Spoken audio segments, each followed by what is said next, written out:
nous avons entamé les négociations avec le Rwanda. J'ai pris plus de 2 ans de négociations avec les autorités rwandaises. Les Rwandais étaient frustrés, les citoyens rwandais étaient frustrés d'avoir les frontières fermées. Quand nous avons ouvert volontairement, Jackson Semahoro niko nitwa.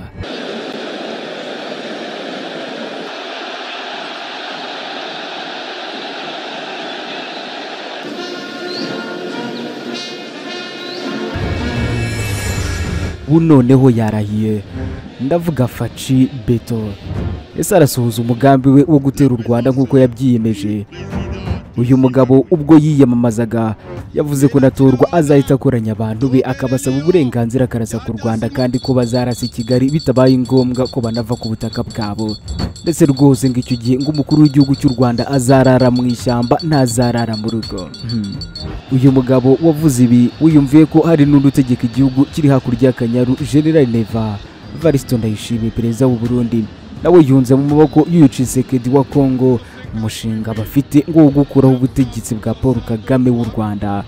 Ubwo kuri iki cyumweru rero yari mu kiganiro n'itangazamakuru mu mujyi wa Kinshasa muri Kongo, Perezida Ndayishimiye yavuze ko yiteguye gutanga umusanzu we wose agakora ibishoboka byose ngo bahiruke ubutegetsi bw'u Rwanda mu cyo yise kubohora urubyiruko ngo rwagizwe imbohe.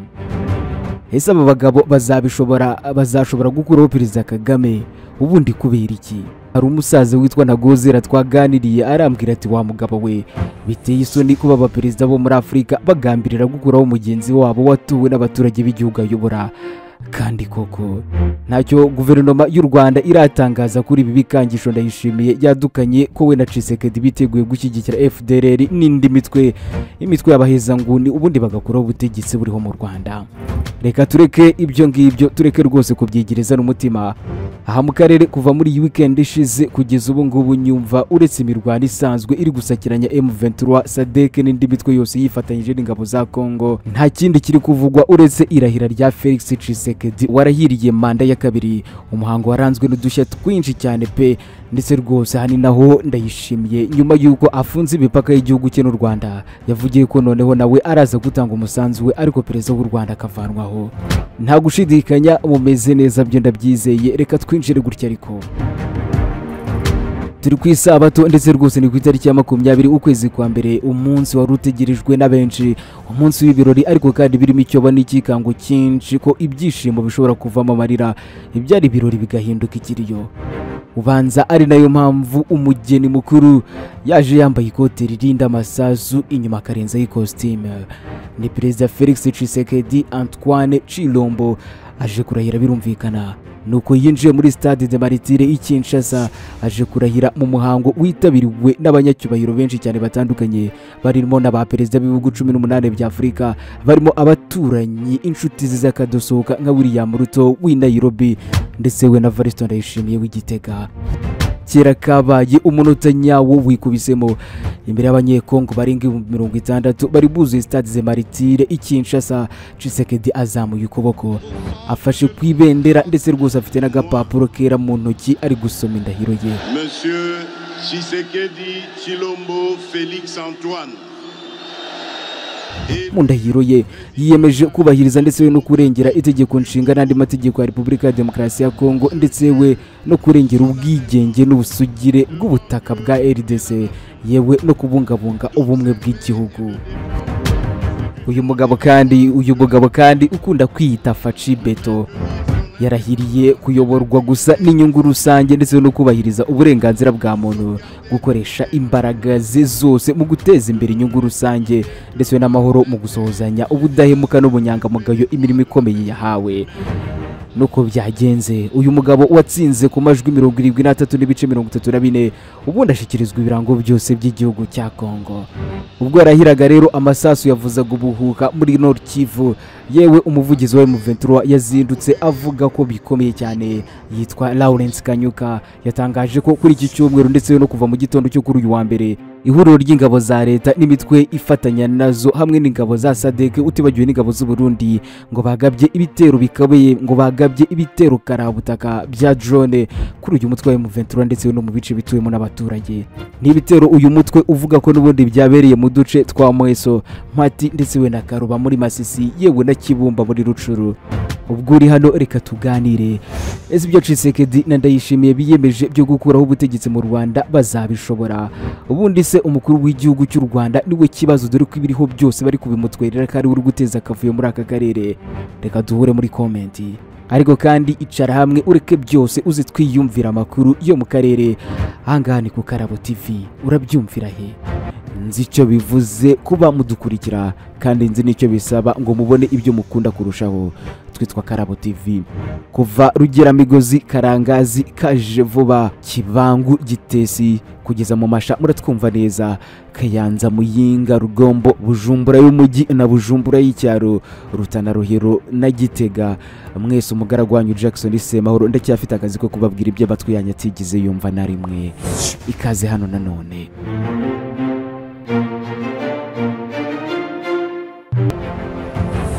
Reka duhere kwirahira rya Tshisekedi ndetse we n'imigabo n'imigambi afite nyuma yuko arahiye, yewe n'imikara afite imutegereje kuri ubu ngobo.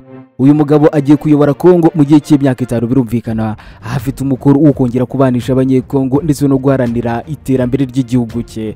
Afite kandi guhuriza hamwe abanyekongo, akiyunga na Joseph Kabila Kabange, agafite kandi gukemura ikibazo cya M23, akareba n'ukuntu ihererekana ry'ubutegetsi ryagenda neza muri iki gihugu rigasugira rigasagamba.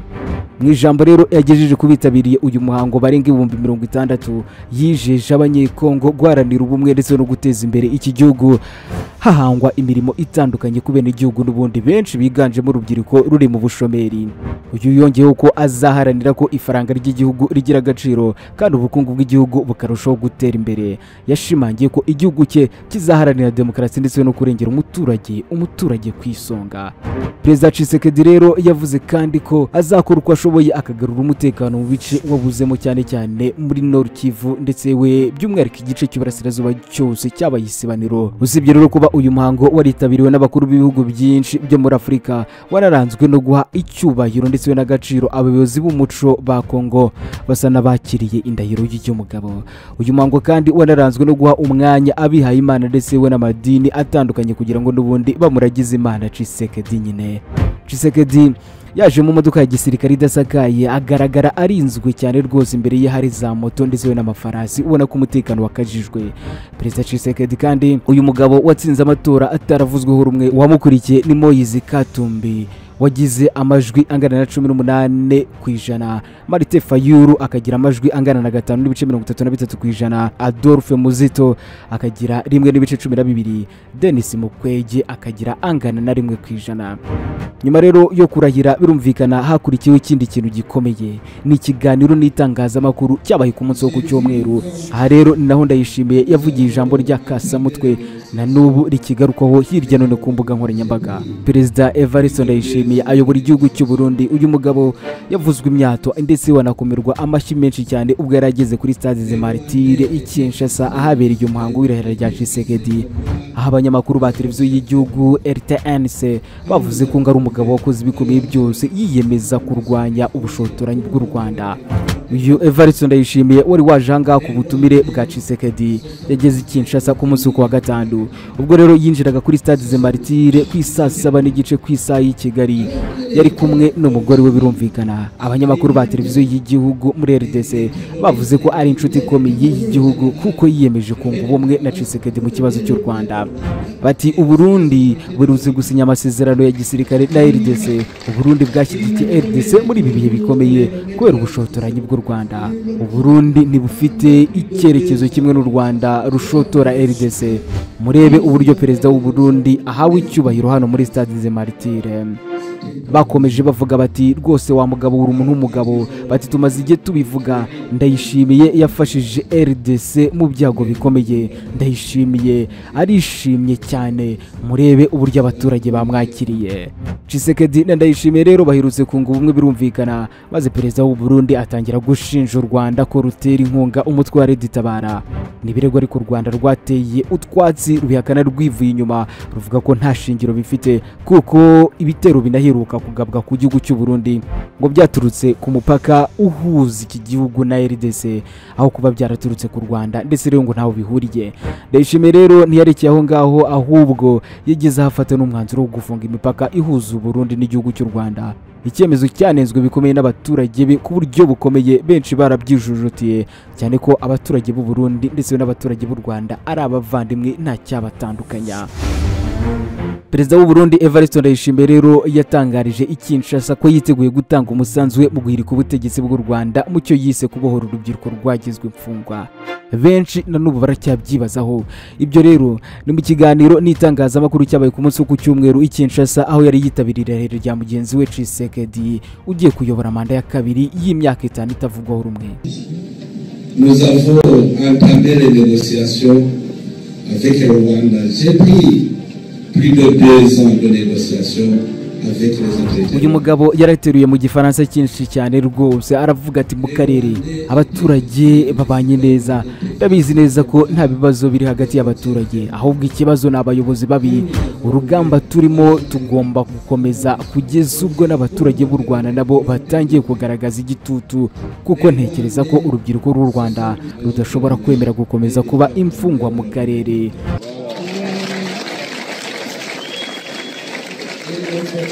Uyu ni Perezida Ndayishimiye niko yivugiye rwose mu ijwi rye, yavuze ko yiteguye gutanga umusanzu mu guhirika ubutegetsi bw'u Rwanda mu cyo yise kubohora urubyiruko rwagizwe imfungwa. Iyi mvugo ye birumvikana isa n'iyungamu ya mugenzi we wa Repubulika ya Demokarasi ya Kongo Faci wagaragaje kenshi ko ashaka gukuraho ubutegetsi bw'u Rwanda. Ibi rero byamarganiwe kure birumvikana n'abaturage benshi b'u Rwanda, by'umwihariko na Ambasaderi Olivier Nduhungirehe nawe yabivuzeho agira ati ntabwo byumvikana uburyo umuyobozi w'igihugu cyo muri Afurika ushinzwe urubyiruko, amahoro n'umutekano yifata akajya imbere y'ibendera ry'umuryango wa Afurika yunze ubumwe akizeza abanyafurika guhirika ubutegetsi bwa guverinoma yashyizweho mu buryo bwemewe n'amategeko. Ati ni ibintu birenze kure gutandukira inshingano yahawe muri Gashyantare 2023, ahubwo ngo no gutandukira cyane amahame yatumye umuryango wa Afurika yunze ubumwe ushingwa. Ibyo reka tubivuga birumvikana, ariko twigarukire by'umwihariko ku mirwano yaramukiye hara muri Kongo mu burasirazuba yaramukanye ubukana bwinshi cyane. Ni imirwano by'umwihariko iri kumvikanamo ibisasu biremereye, yewe hari no gukoreshwamo za drone.